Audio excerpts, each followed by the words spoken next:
Now, you got to have a keen ear to dissect which one it is. Yeah.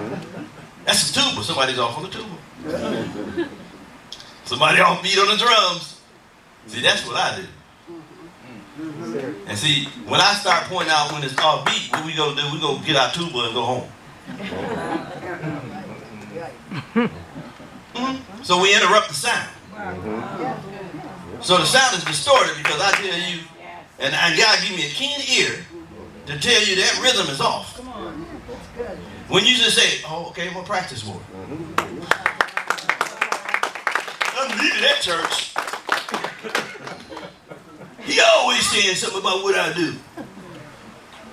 God always saying something to me about what I do. And he don't tell you, Mama Moffett, I'm talking to your son about so-and-so. He don't cut her, he come to me. That's right. And he tell me, or my wife would tell me, or somebody that's in my immediate circle would tell me and give me advice. I'm not going to stop doing what I'm doing because I get correction. Why? Because I have the same rule and I mind the same thing. We need one sound.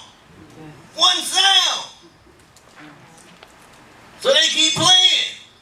Am I right? Amen. All them different instruments, one sound. That's why the greeter, the usher, praise and worship, every facet of this ministry should have one sound. Amen. Yeah. Let me move on. I can stay there. I told you last time. There's a lot you can hit on that because apostolic ministry pastors are always worried about a flock. But apostles are worried about the flock, which constitutes everybody. It's corporate. Nobody's bigger than the next one. And man, just imagine if we focus on what joined us together instead of focusing on what breaks us apart. In fact, when I did the teaching on one goal, I brought that up. Let's focus on what binds us together and not what tears us apart. That's what we should be focusing on. That's the reason why marriages get destroyed, because somebody's selfish. Somebody got another sound. Yeah. Instead of one voice walking in the cool of the day, all of a sudden something else is coming up through the garden. Slithering. Let me stop. Amen. Coming all up in the garden. Another thought coming up in our mind. Trying to tell us something different. Trying to separate us when we're supposed to have one sound. Amen. I long for one sound in this ministry. I long for one sound in my marriage. Amen. I want one sound in everything that's connected to me. Amen. The curses that's part of the curses, being able not to communicate correctly. Genesis 11, that's what he did. He broke their language. They began to have language barriers. Why? Because they became selfish. Let us make a name for ourselves. So when you start laying your life down for somebody, start laying your life down for the vision and the ministry, you'll be connected. You'll be really connected. And that's right, Harrison. Yes, sir. Man, you are. What you're willing to sacrifice to determine how clear you can hear. Yep. Well, I think that really hit something, didn't it? I don't know if this is church for me. 10 years in, you still don't know if it's church for me? That's a lot of time lost. That's a lot of time lost. Allowing thoughts just to parade through your mind unlawfully. Every time something gets planted, he's plucking it up. 1 Thessalonians 5. I'm just looking at a few let us before I get over to the Hall of Fame. Because over in the book of Hebrews, it let us all, it's proliferated everywhere. Let us, it's some powerful, powerful stuff. So I'm just going to teach a little bit preach a little bit. Well, teach, I don't know. 1 Thessalonians 5, verse 6. Everybody there? It says, therefore let us not sleep as do others. Let us. I love them. See how many let us it is? Wow. all. Don't you can't. Am I right? Did you see it from a different perspective from the last times I've been teaching this? Am I right? Yeah. It should get you excited. Mm-hmm. It should become personal. So when you read it, let us, real, not sleep. As other churches, First, Second, Third, Fifth Baptist. Don't be like that. Let us not sleep like that. Right? But let us watch and be what? Sober. Don't be intoxicated. It means to be free from intoxications. It means the cares of this world, the lust of other things, and the deceitfulness of riches don't have its entrance into you.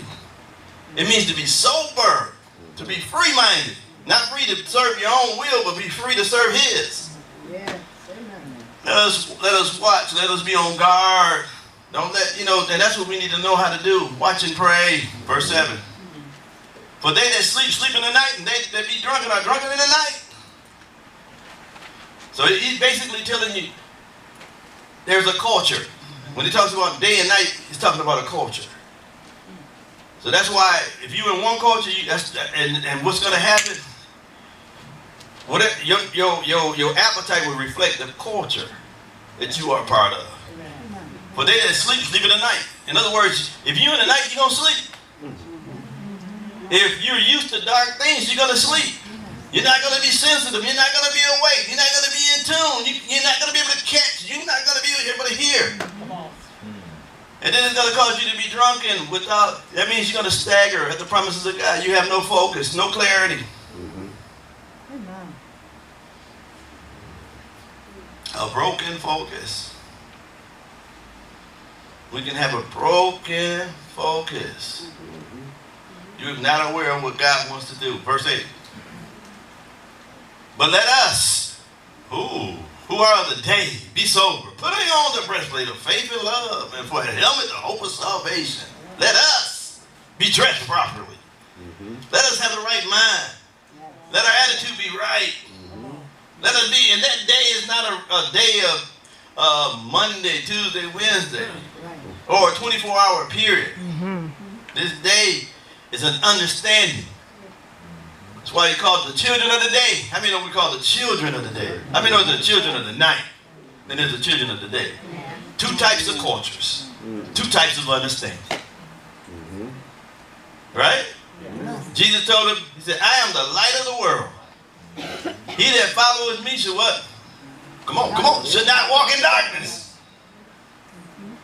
Or should not have no understanding as it relates to my purpose.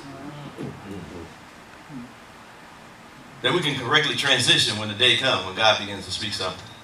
Because we're sober. We're not asleep. We're sensitive to the things of the Spirit of God. Am I right?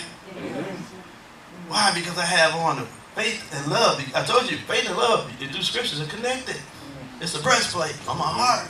It guards my heart. Faith and love guards my heart. Then the helmet of salvation on. Then one place it said the helmet of salvation is hope. Amen. 1 John 3:8 said 3:18 says, my little children, let us not love in word, neither in tongue, but in deed and in truth. Let us not what?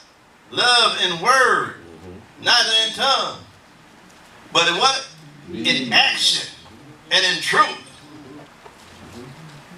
You know, we walk through the church, some churches, when they start the service right after worship, they say, go tell somebody, I love you in the name of the Lord.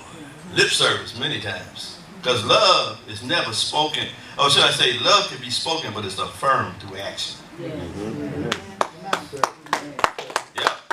Love has to be demonstrated. It has to be demonstrated. You can't tell me you love me and can't demonstrate it. You can't have a clenched fist and tell me you love me. That's why I tell single people that if you're going to get married, you better find out what he spent his money on. Amen.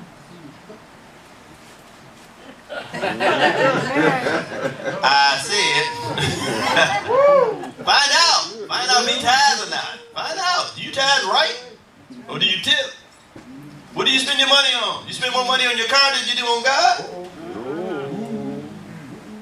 You got more money in the bank than you give it to the church?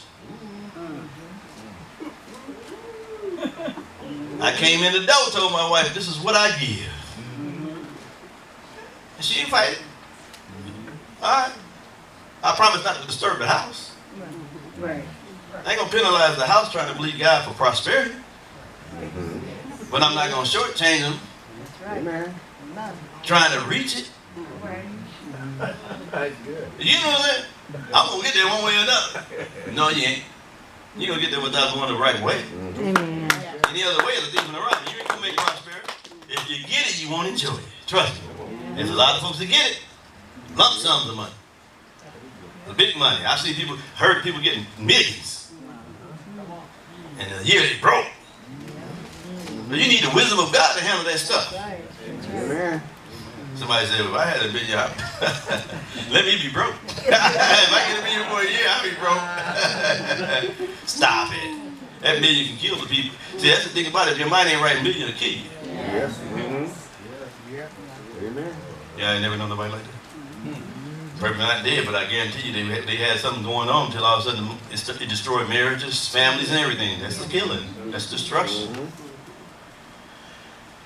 Okay, 4 and 7 says, beloved, let us love one another, for love is of God, and everyone that loves is born of God. So these are all to let us through Scripture. So we gotta love one another. Let us love one another, huh? That's 4 and 17. We're still on 3:18. Yep. Oh, still there. 4 and 7. Come on. You find it? Did it move? 4 and 7. 1 John. Come on, what is 1 John 4 and 7. Beloved, let us love one another, for love is of God, and everyone that loveth is born of God and knoweth God. It's basically telling you if you have a hard time loving, you're probably not born of God. Wow. Boy, did I just hit that one out of the park.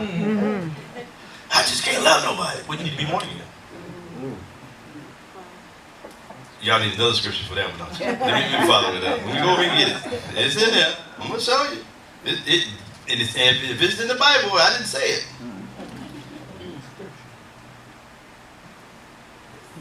If you don't, it says, if you don't know how to love your brother who you see, the love of God is not in you. Okay. 19, 4:19. Go down in the chapter. Come on, 19, 12 now. We love him because he first loved us. 20. If a man say, I love God and hates his brother, he's a liar. And the liars, according to the book of Revelation, the 21st chapter, 20th chapter, liars are into the lake of fire. And we presuppose that it's not necessarily sulfur and brimstone.